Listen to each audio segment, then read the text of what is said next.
Are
you ready for the greatest show in fantasy football history, hosted by the incomparable Scott Connor and the one and only Ray GQ?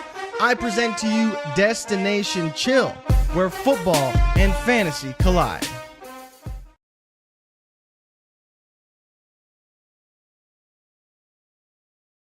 The precipice of week 6, Destination Chill is back for another show. This is going to be a good one. This is going to lead into a lot of conversations that people probably have questions on. Ray gets a ton of questions. I get a ton of questions. Discord, other shows, whatnot. But we're going to be talking about Dynasty direction. And I already saw some comments in the chat, Ray. We got Cole World in there, Ty DeClaire, Kanja, a bunch of other names that I recognize from both Wake Up and from Trades in 5. But Dynasty direction. That's tonight's topic. And it can go a lot of different ways. It's not just direction. Do you want to take your team tank or to the top? But it's also, what do I do in the moment with all of the players that maybe I have a team that's 5-0, but I just lost 2 of my top 4 players. Jefferson, JRich, A-Chain. There's many others. But really it's about what direction to pick, when to do it, how to get there. So what's going on, my friend? How are you? I'm doing well, man.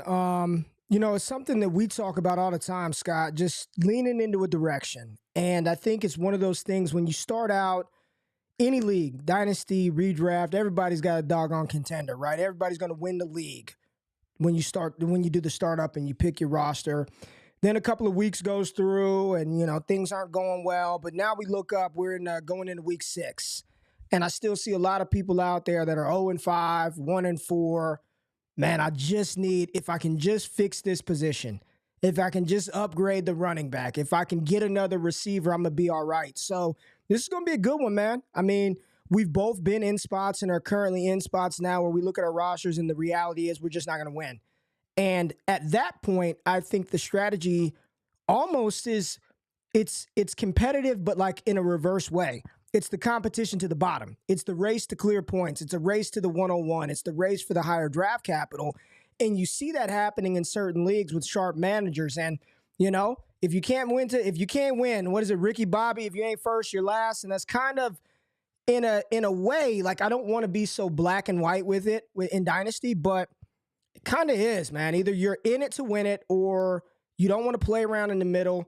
And you don't want to be bad enough to get the 103. Like you want to just go ahead and go all the way and embrace it and grab the 101. So before we start, we are going to lean on the chat. I know Scott was in here talking to y'all a little bit while ago, but listen, this ain't like we're not going through trades per se, but holler at us in the chat. Drop some of your rosters that you thought were going to be absolute monsters. I want to know the players. Give me quarterbacks, just the main guys. You don't have to don't give me all the fodder, but your main foundational core pieces that you thought would help you win a title this year. You drafted Daniel Jones, Nick Chubb, you grabbed Deontay Johnson, Treylon Burks. Like, Put those in the chat so we can pull them up and just give you some actionable real-life players and situations and how we would maneuver that.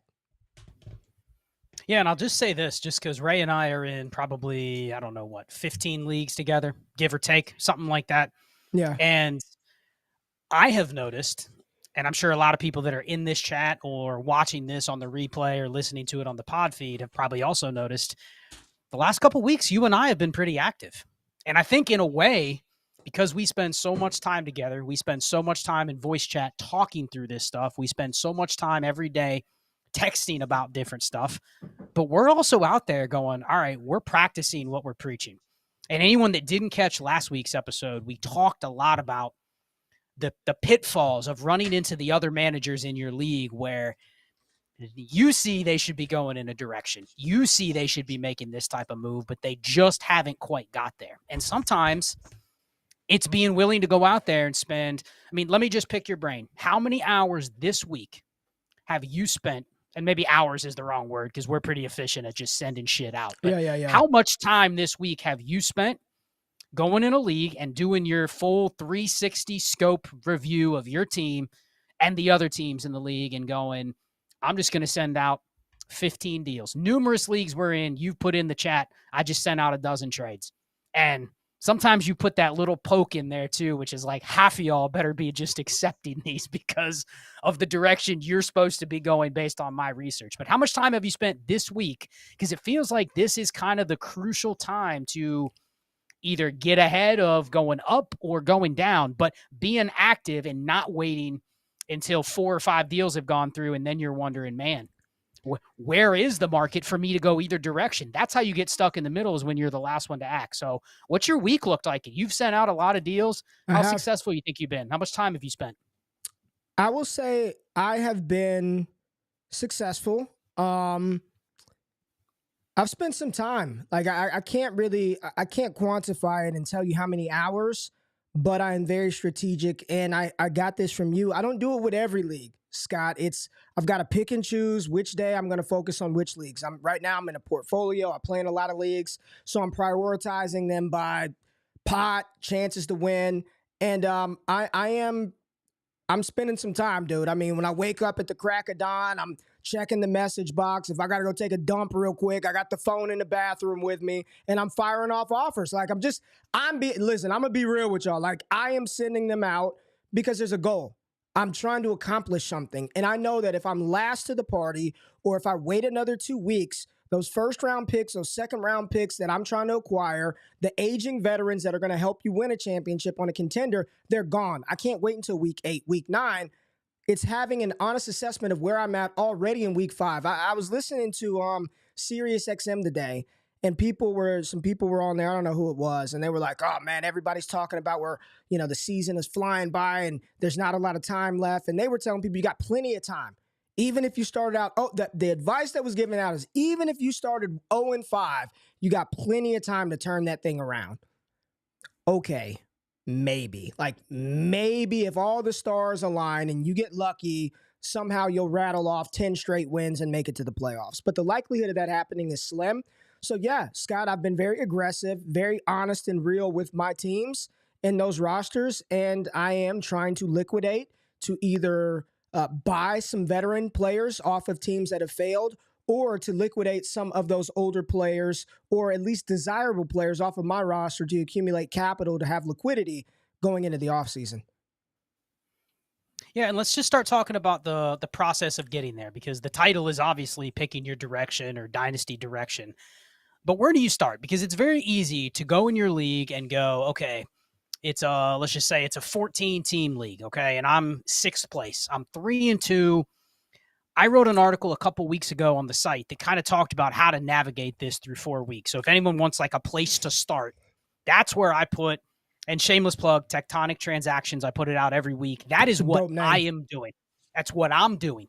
So if you want to know what I'm doing with my portfolio, that's the place to find it. I talk about it on streams, but a lot of times when we're on a show like this, I can't dive into like the step-by-step, right? So you got to have a place to start. You got to be able, especially if you're playing in even just 10 leagues, 15 leagues, you got to have a process to go, okay, today I have 30 minutes. I'm going to go up and I see 3 leagues that I need to go through and attack. I need to be able to assess quickly, where am I?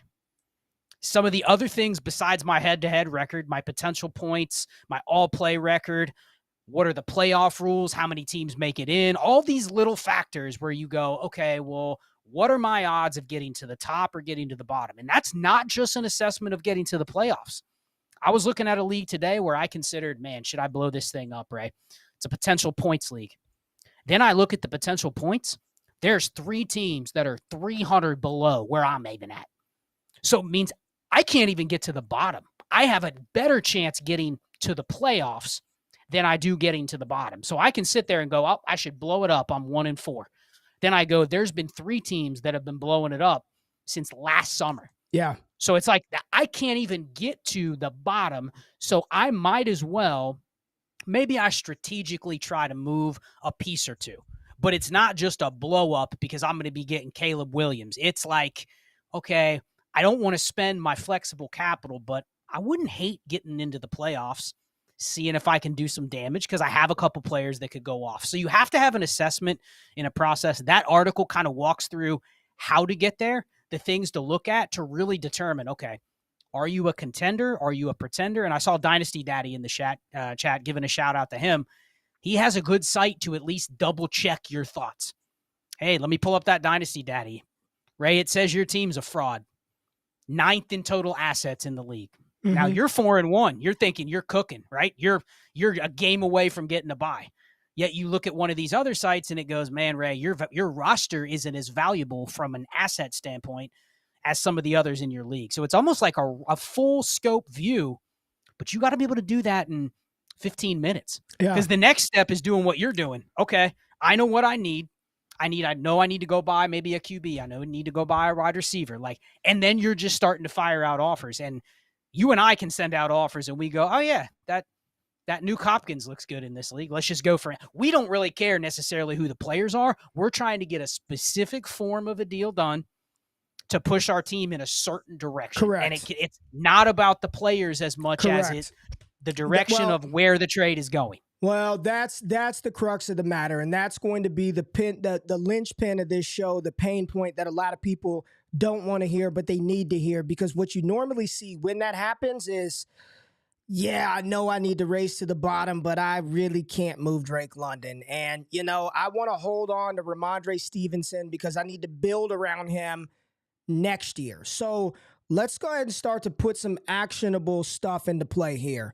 Over the past week, Scott, or a couple of days, we've learned that Justin Jefferson is out. Devon Achane, the NFL's leading damn rusher after 2 games, is out. We know Anthony Richardson may be done for the season. T. Higgins has missed time and hurt.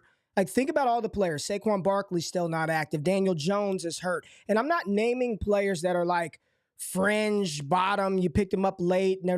These were players that you invested at least decent to early startup capital or high rookie draft capital into these assets, and they're not performing or injured. And the injury, it's coming at a bad time. Right now at this point, because let me tell you why right now is the worst time for this to happen, because people still have false hope. There are some 2 and 3 teams out there, some 1-4 teams that the strongest team in the league, or the team that was 2 and 3 right above them, they lost Jefferson. So now there's hope. If I just liquidate and trade that 24 first and get Kyron Williams, right? If I liquidate this and go buy a couple of these assets, I can climb right back into it. It's still early enough where people believe that there is a way to recover. And maybe in some leagues, in some formats, you can. Maybe you luck up and you can. But by and large, I want to operate and start this exercise out by ain't no damn recovery. You're 1-4. You're not making the playoffs. And if you do, you're probably an early round exit. You lost all your starters. Now, what do you do? What do you do now that Jefferson is down? You lost Nick Chubb. Your first 3 picks are out of there. And then that's not to mention the players that you drafted that are underperforming. So I just kind of and we're using this, Scott, not so much as to directly tell these people what to do, but you've got a roster that has some of these players on it, and it started out this way. Just where do you start? Where does your analysis start? So I've got one pulled up right here. From Jen Stahl. Jen says, Oh gosh, let me sorry. I'm trying to do some different things with like the box and it looks crazy. So Jen says, "Love the show, guys. Have T-Law, Fields, Purdy, Garrett Wilson, Drake London, Chris Olave, JSN, Jerry Jeudy, Treylon Burks, Sky Moore, Ramondre, Madison, Dobbins. Team ain't doing good. 4-6 and tanking."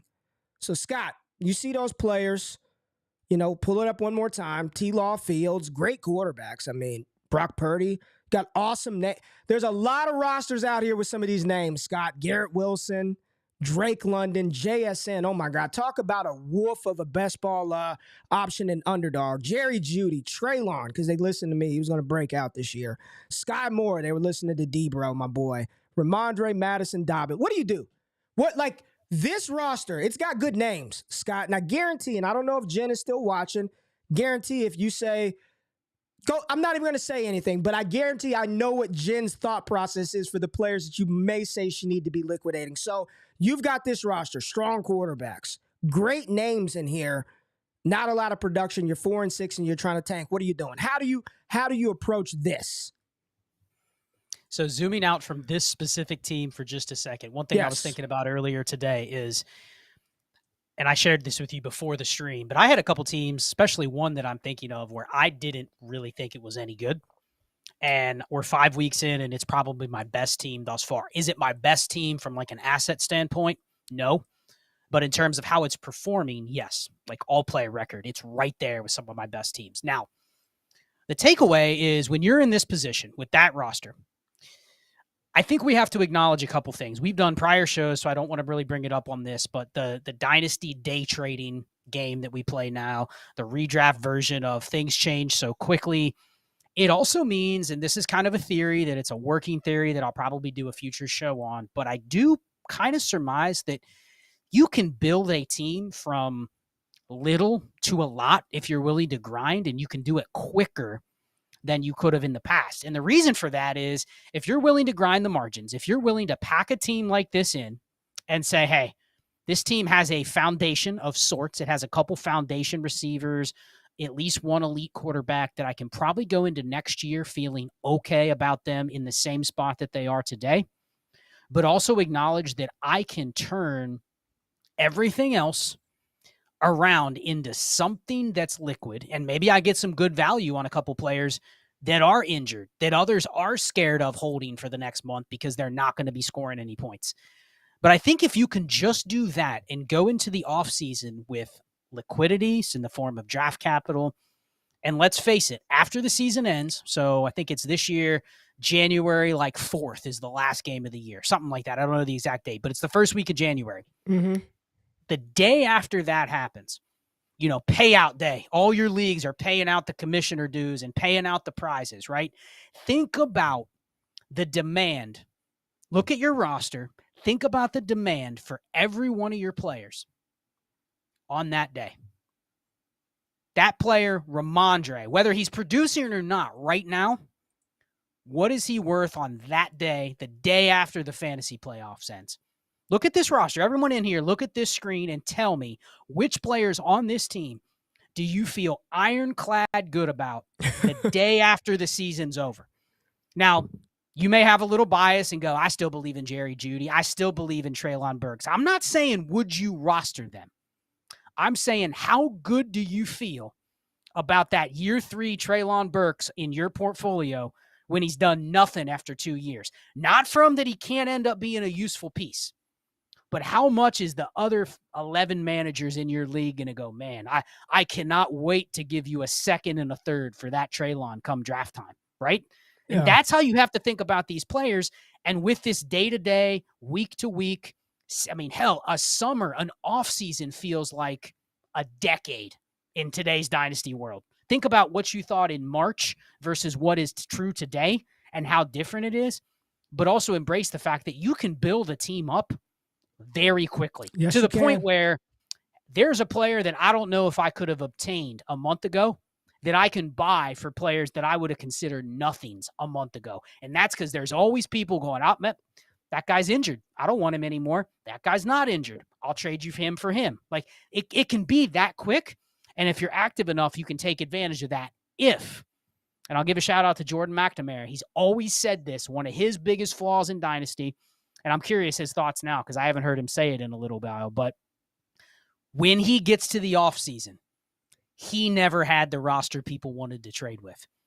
And if there's one thing I can look at that team on the screen and go, there's probably a lot more players on that roster that I don't want any part of next year, to the point where I might strip that team down to what, 4 players? Yeah, that's 5 players. That's it. No, I want to do that. Like literally, I want to go say, back to it then. From Put this it back team, up. who are you trading and who are you keeping? Just and not what you and we can. If somebody asks what for, but who can go? Like who can go off of this roster? I mean, you're probably keeping T-Law. You're probably you got to probably make a convicted bet on Fields, which direction you want to go. But I would say our stance on Fields would be trade him if you can get the value you think he's worth now, but give him the next 3 weeks and see what you can get then. Like, don't shut your eyes to that. Mm-hmm. Purdy, I think you're pretty comfortable with Purdy for the next couple years going into that. So yes. I'm good holding that. Then I think here's where it gets real challenging. Yes. For me, Ray, not a single running back. Don't care. We could almost argue maybe 2 or 3 in Dynasty. After that, I don't care. I can always rebuild a running back room in a season. And then the receivers. A lot of people in here may say Wilson, London, Olave, JSN for sure. But do you have any hesitation moving London or Zero. JSN? You know what I mean? Like, Zero. If I can re-roll those for a couple Zero. firsts and a couple seconds or something like that. I mean, and I think that's the thing is there's a lot less players that are going to be liquid in the offseason than you think, and don't let your personal biases get in the way. So this team, assuming it can get into the top 2 or 3, and it's not one of those that's locked out of the top 4 or something for weird reasons, 80% of the roster, I'm okay just liquidating it, gutting it. Who wants what? I'm flexible for pretty much everything other than maybe 2 or 3 players. Yeah, and that is the challenge that I think a lot of Dynasty gamers have, is getting over the bias of I can't move Drake London. I can't move Chris Olave. I can't do those things. And I'm like, you can, because you can buy back in. Even Garrett Wilson. Of that roster, Garrett Wilson would be one. Like, I feel like I would like to keep Garrett Wilson. Like, give me Garrett. Let me hold on to Garrett Wilson. But let's just say this. This is not, should we trade them from a strategic standpoint, or, their value is shitty, so there's no point in moving them right. No. This is, even if JSN and Drake London rebound and are pretty good this year, you're still not scared to trade them on a team like this. So just press it. It has nothing to do with the player or the market. It's just the process of, am I willing to move some of these assets before there's any more negative that happens, or just for the flexibility of the offseason? Yeah, and I think that, again, that is a tough pill for people to swallow because they like these players. And, I mean, Scott, I don't dislike any player. Like, I like watching all these guys ball. Like, I want to see anybody in here that says they don't like watching Justin Fields ball and play football and play well, you're a lie, because it's fun to watch him. But the reality is, a lot of these players that we like that are valued as the wide receiver 11 or the wide receiver 3, they got something called ADV. ADV, not ADP, ADV, artificial dynasty value. You go try and sell that Drake London, that Amon-Ra St. Brown at whatever price is reflected on Keep Trade Cut, and come call me whenever you do. Call me whenever you get wide receiver 3 prices for Amon-Ra St. Brown. Call me whenever you get elite number 1 wide receiver from the 2022 class tied to Desmond Ridder and Arthur Smith prices for your Drake London. Go give me a call when you're able to tear down off of Drake London for another receiver in a first. It ain't happening unless you got a complete village idiot in your league. It's not happening. So don't be afraid to move. That is it's a fake liquid asset, because you get Drake London and you think I've got something, and you've got a name with no game. And that is a lot of players. And to your point, Scott, with that roster, ain't no way in hell I'm going into offseason with Alexander Madison. None. None whatsoever. He's got to be off my roster. Even if I'm a damn contender, that's not the type of asset that I want to carry forward. If I'm just in the thick of it and I'm scoring points, that's one thing, but that is not a liquid asset. You're stuck with Madison unless you end up having to package him up and selling at a reduced cost just to move him. But if I can't move that asset as an isolated, independent piece, if I want to, they ain't got as much value as you think. If I can't trade that player, that's it, not packaged up, put a bow on it. Just here's my London. I can go trade right now, Scott. I can go trade Jordan Addison, one for something else, probably one for two. You know, the hype, the enthusiasm. I can go move that ass. You can't move no Quentin Johnston. Get moving for a third. So it's one of those things that I think the quicker you come to grips with the fact that these players that you have, those Treylon Burkses, I promise you can buy them back. Sell his ass, get your pick, liquidate him, and in the offseason when Tennessee dumps Ryan Tannehill and they don't draft a quarterback and they bring in some bum to carry him through for a year, and the community is like, Treylon Burks is dead now, go buy him back. If you like him that much, go get him later, but take your money, take your profit now. Yeah, that's a great example of really do that analysis, because you just gave an example of if Burks kind of continues to falter this year, gets hurt again, whatever it might be. And then next year, everything goes awry, right? They just clean house, new QB, new offense, everything. And he's still there. And you're still going kind of similar to what happened to Rashad Bateman this year, right? Like new offense, bunch of guys got added around there, but you're like, all right, I still like the player. Yeah. Do that assessment though. Do you really like the player? Or do you like this weird combination of the player, the profile, the name, the situation, all these things? Because I've done that assessment before and I go, man, I'm just going to buy that guy back later. And then later comes and I go, man, I really didn't like that player as much as I thought. The situation's not, so our tunes even change. You might say, oh, I'll buy him back later when he's cheaper. Then when he's cheaper, you go, I don't really want him now because there's no point in buying him.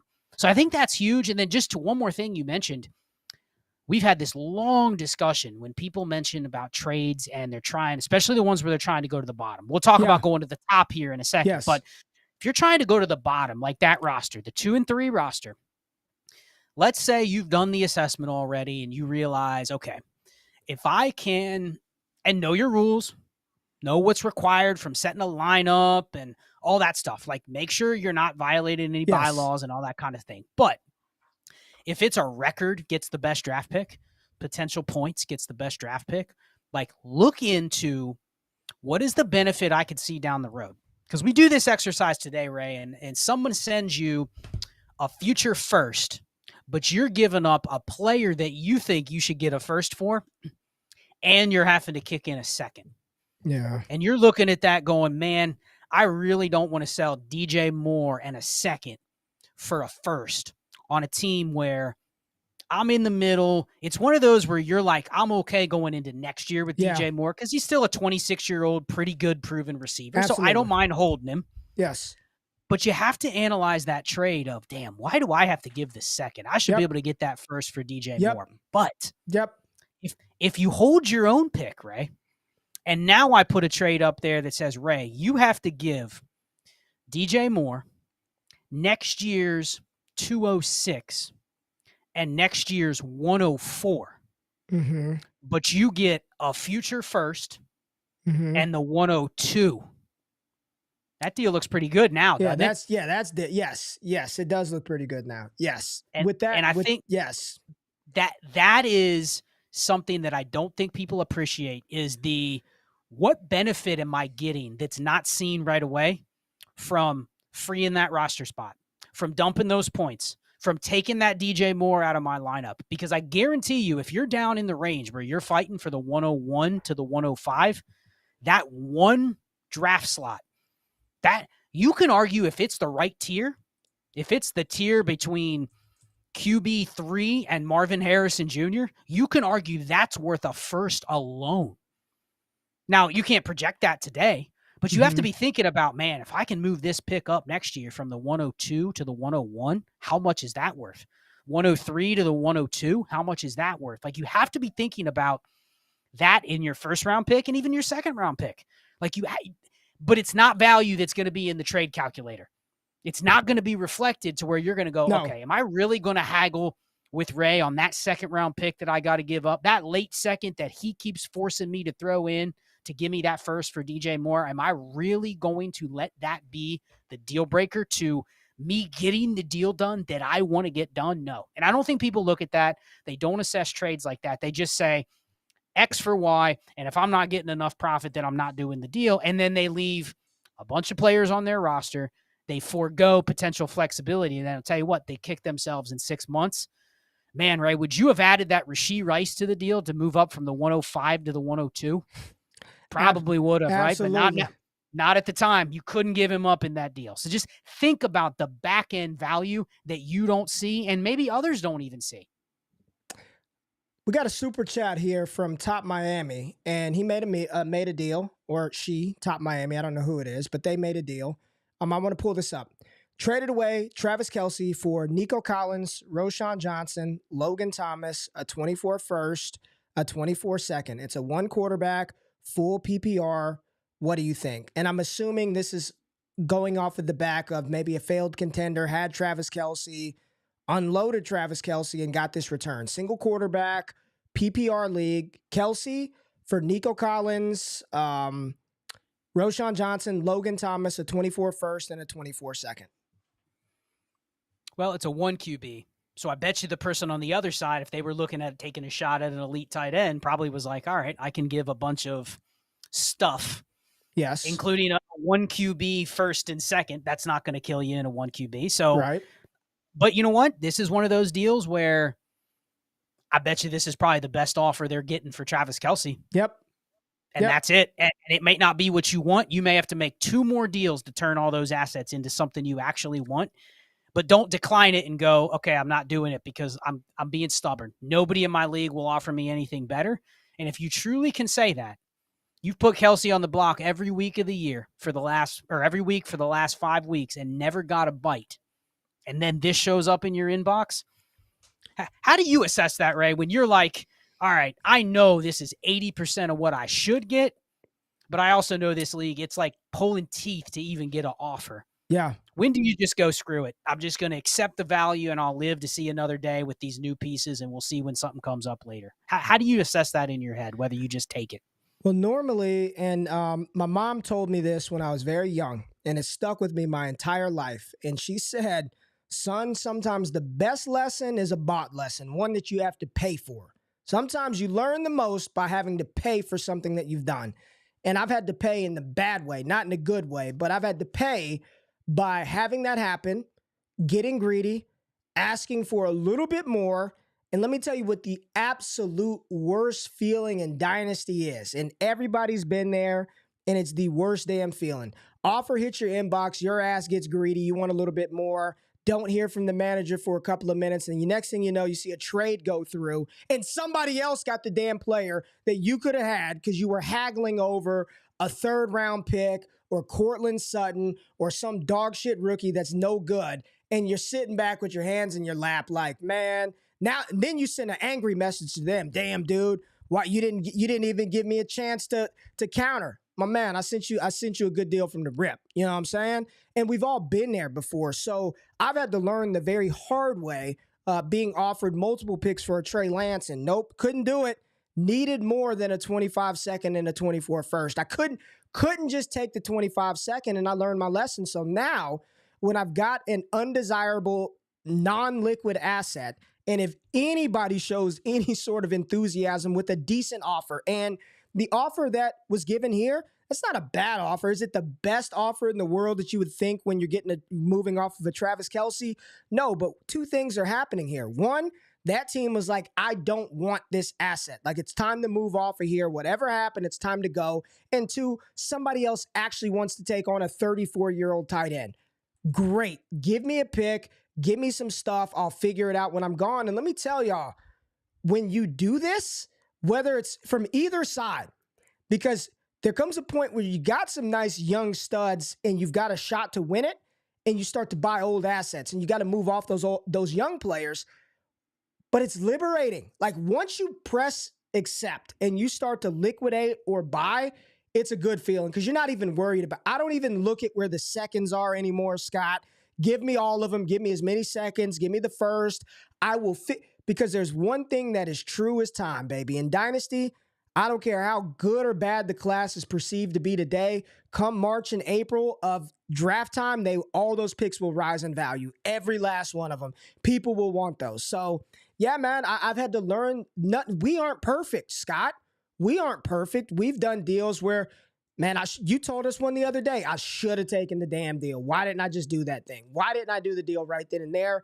Being a little too greedy because I couldn't move. Who was the player? What was the thing you couldn't move? You were saying it earlier today. It was either a pick or a player. You were like, was it Sutton? It wasn't Sutton. Who was the player you were saying that you couldn't move in a deal, tried to get it done? You were telling the group that the other day. Neither here nor there. I got one more that I want to pull up, and then I'm going to ask you about buying. We're talking about selling assets, getting off of players. Here goes one from Cooper Top 87. So 1-4 team.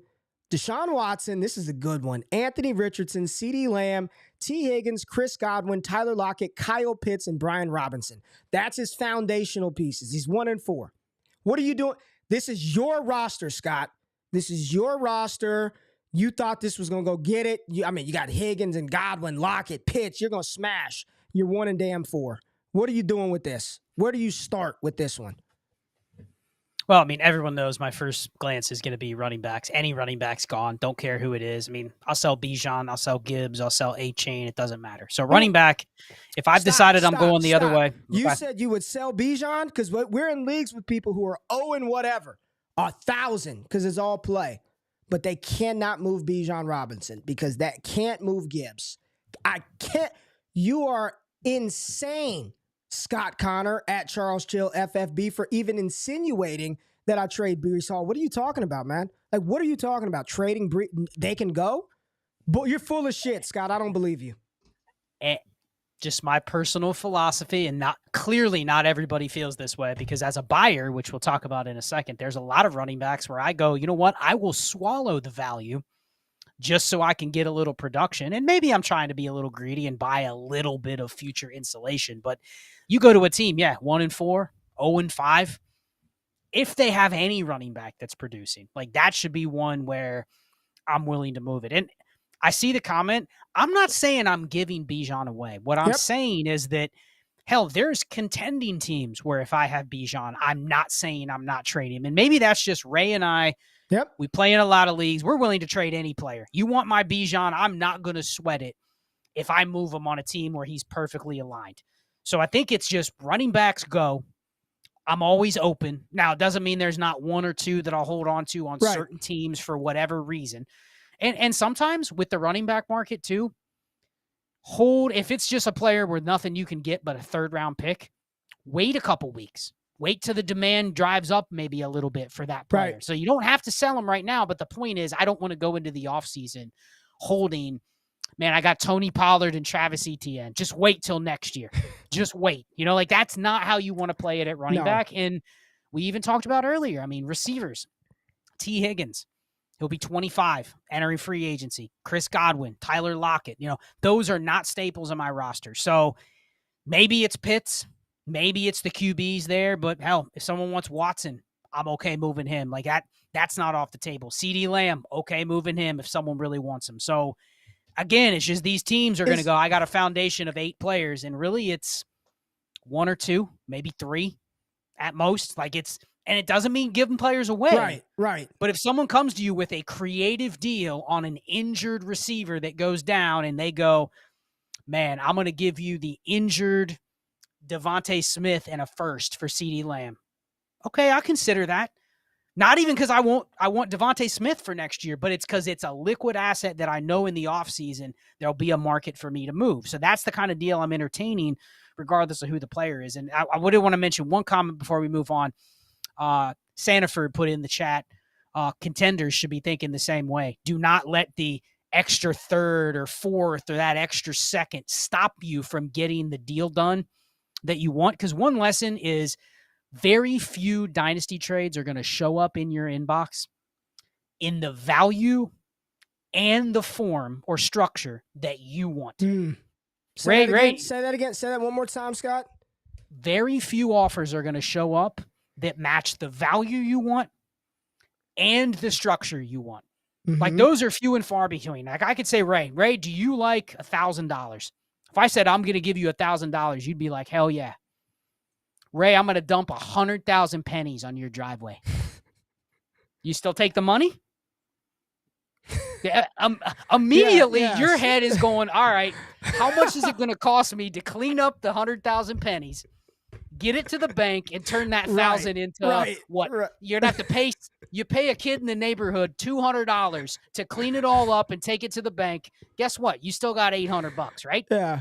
That's Dynasty right there. That is Dynasty. It's not always going to be this perfect package of, oh my gosh, the value is great and it fits my roster. Let me smash accept that trade. That's not how it works.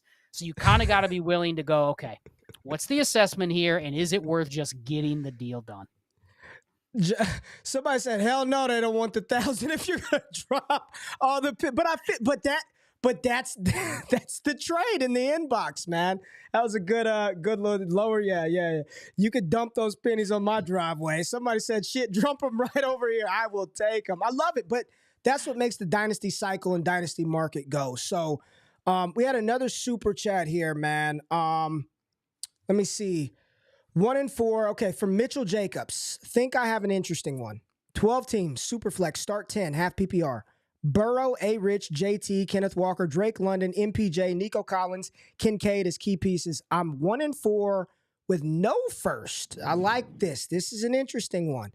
1 and 4, no firsts. You're keeping Burrow and AR. There's no doubt about that. They're locked and loaded. You're not doing anything with them. JT, Kenneth Walker. Scott, let's just start there.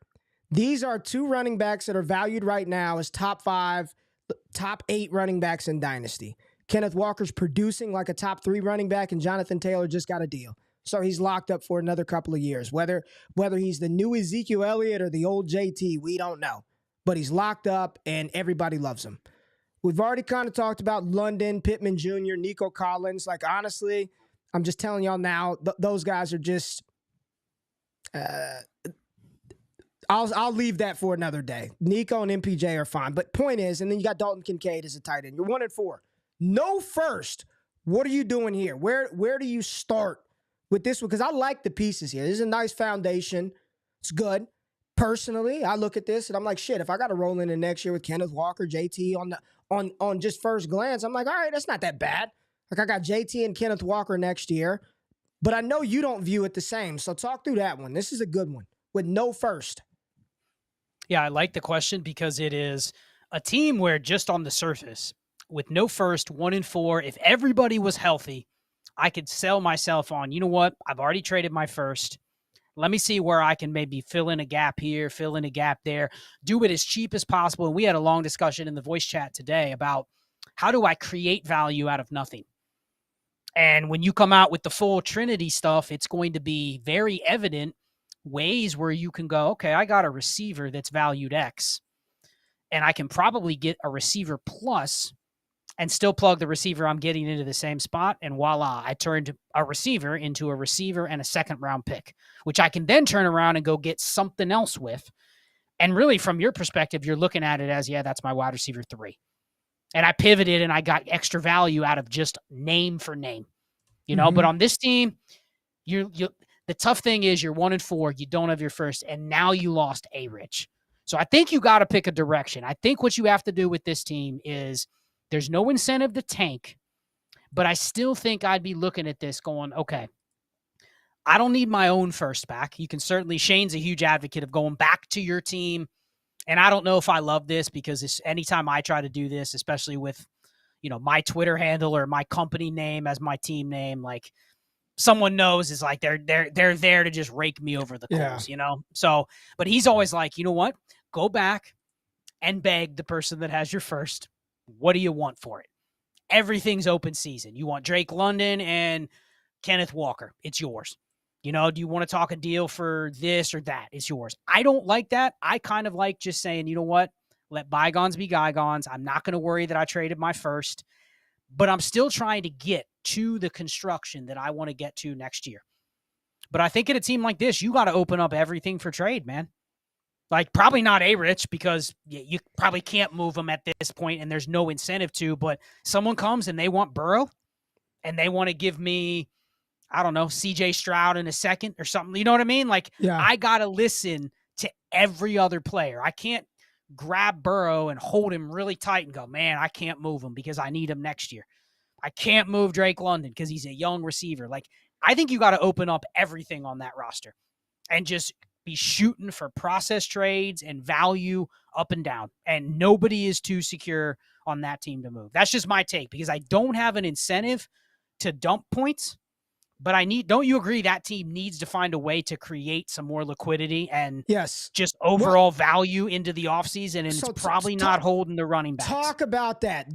I think that's the missing piece, because people are asking, listen, when we say we will sell a player, trust me, we're not idiots. We're not going to sell Bijan Robinson for a second-round pick or a single first. Like, we're not advocating that you go out there and just fire sale like damn Toys R Us is closing. Like, we're not advocating that you do that, right? But just quickly, Scott, because I want to get to at least two more of these before we get out of here. What is the reason why? When you say liquid, right? Because let me just give you both sides of this. Why do I want to sell the good player that may be injured, that the offense is bad, that I know is going to be the starter next year? I know this. I know Kenneth Walker is starting next year. At least I think that, right? Why do I want to give that up for a pick and risk not even getting 50% of what Kenneth Walker is? Like, what is the strategy behind being liquid? Because my dynasty brain a while ago thought, nah, man, I don't want to re-roll this Kenneth Walker for a first. Hell no. Like, I'd rather have Kenneth Walker next year than whatever I'm going to get Rome Odunze or Raheem Sanders at the back of the first. I want Kenneth Walker. So just talk about what it means to be liquid. What do you do with that? Why is that important going into the offseason? It's back what we talked about earlier this show, is you want to have the assets that it's not what they're worth or what they can be for you next year. It is how much demand are they going to hold when I know that team you put on the screen, there's a lot of work that team needs to put in before next year if they want to contend. We agree with that. It doesn't have enough assets, and it doesn't have necessarily the right kind of assets for punting a year. So I know I'm going to have to put in some work. I'm going to have to do some grinding. I'm going to have to do some tearing down. I'm going to have some conviction in some spots. But what I'm not going to do is go, you know what? I know X is going to happen next year, and I'm going to forego all opportunities to move Jonathan Taylor the next week or two if he has a big game. He's right back to the old JT. What am I waiting for? Same with Walker. And it's the same with the receivers. I think the point is, if you're going to go into next offseason knowing you got a bunch of work to do, you want to maximize the demand for the assets you have. Not necessarily just the value, but the demand. So when it comes to running backs, listen, it's a week-to-week, year-to-year game. So if I'm out of it, there's no I am, I guess, maybe arrogant enough or just active enough to be comfortable going into next year going, well, Ray, I think I have a contending team here. I don't have any running backs. I got some draft picks, some firsts, maybe a couple seconds, a bunch of any running backs on a 53, some roster spots where I can pick up running backs that maybe are nobodies that are, a Mary DeMercados that are starting in week 6, like that you need to have a plan where it's not just what can I do right now? It's all the subsequent moves that give me the flexibility to take on some of the randomness. If the last thing I'm building is a running back room and a random tight end dart, I will wait till the 11th hour next offseason to build that. So I want as much flexibility to where other people are going to come to me in the offseason and go, man, you got a lot of picks. Can I get a couple of those seconds? You got a couple young receivers that held their value through the offseason. Can I get a couple of those? Like, that's where I want to be, and that's just the year-to-year dynasty game. So it's not even about the players. It's just the type of players, and the reality is very few types of assets hold their value into the offseason. That's what I'm targeting if I'm breaking a team like that down. And just think about, especially with the running back position, Scott, especially with running back, think of what you paid for Nick Chubb, for Saquon Barkley, Jonathan Taylor, Breece Hall, hell, Bijan Robinson in a startup. And then think about what you could have bought: James Conner, Kyron Williams, Zach Moss, all these, Devon A-Chain for that matter, took a shot on a rookie, that are producing for you. Maybe they're not as sexy or as insulated as Bijan Robinson, but in the game and the market that we play now, I can go buy Derrick Henry right now. Alvin Kamara, I can go buy him, and he ain't going to cost you a first. It's just not. It's not the same market. You can literally buy running back production week to week. If you wanted to play that game, and it's not a game for the faint of heart. You have to grind. You're going to end up starting some guys that just. And the funniest part about this, Scott, is think about this is how you really know. Think about how many rosters y'all have out there with Najee Harris, Ramondre Stevenson. I got him in the starting lineup right now. Ramondre's fired up because it's going to be the week. It's happening this week. Fired him up. And then I'm going to look at the damn end of the week, and Keontae Ingram scores 2 damn touchdowns. And Ramondre's got 22 yards and got yanked in the third quarter because the Patriots offense stinks.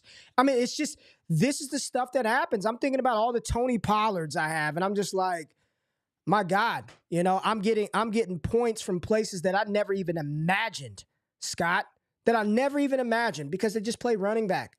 They're just a running back, dude. So I'm with you. Like, I've seen people, and I respect it. Bijan stays on my roster no matter what. If you're 0-1 with him, like how does that, when do you actually realize those points in a meaningful way?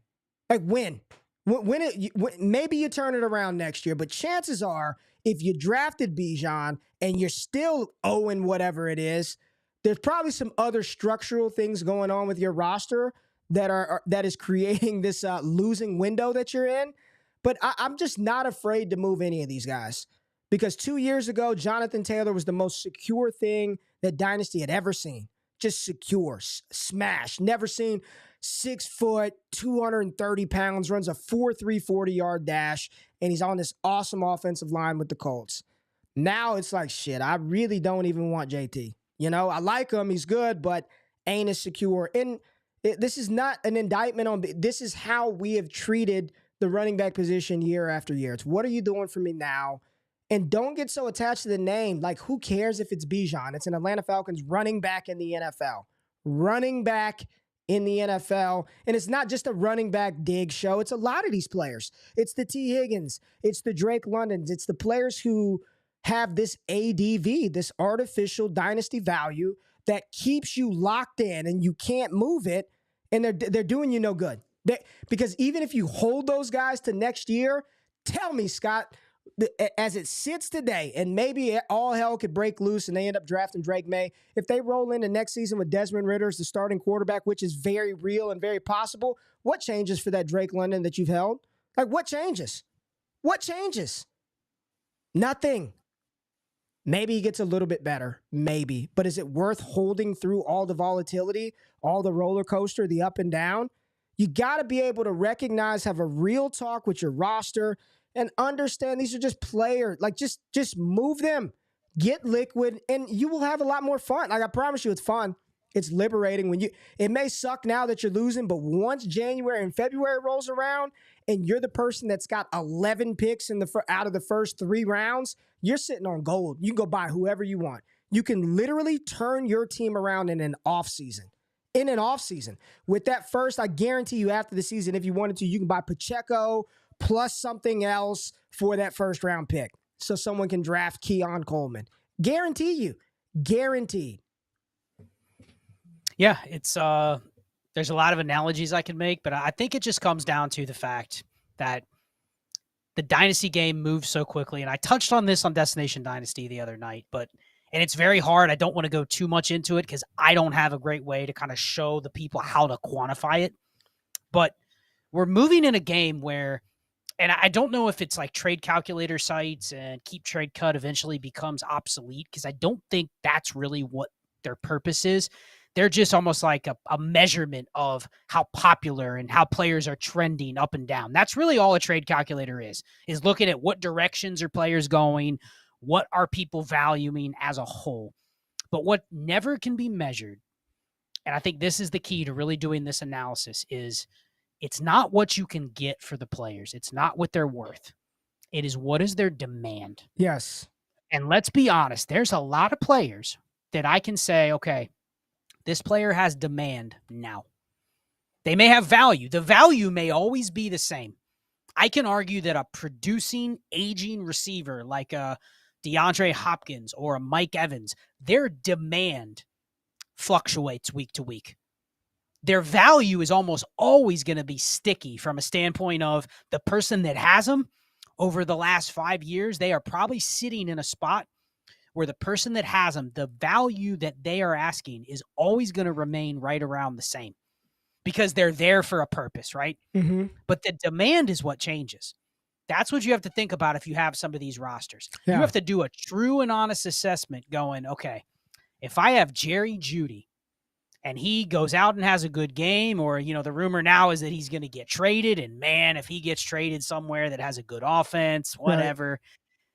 It's not that he's not worth what he's worth, but there's demand, right? How many players have you said, oh, I don't need to worry about this demand window, I'll be able to trade him next week? Next week comes and something happened and you can't move him. Yeah. And that may be the moment where I go, I actually want to move him. And it's where you challenge this idea that, hey, Drake London is a liquid asset next offseason, right? Mm-hmm. Until in your league, that week where you need to liquidate that asset, you put him on the block. Hey, who wants Drake London? Nobody. I'm good. Yeah, nobody. I'm good. So you thought he should be a liquid asset until you want to go withdraw all the money from the bank and they go, yeah, we're low on cash. You got to wait till next week. Yeah. So think about that and how you want to store the value on your roster, and think about the demand of what drives players' demand up and down. Why do teams want some of the guys on your roster? And what is that worth for you to capitalize on that now when there may never be another demand window?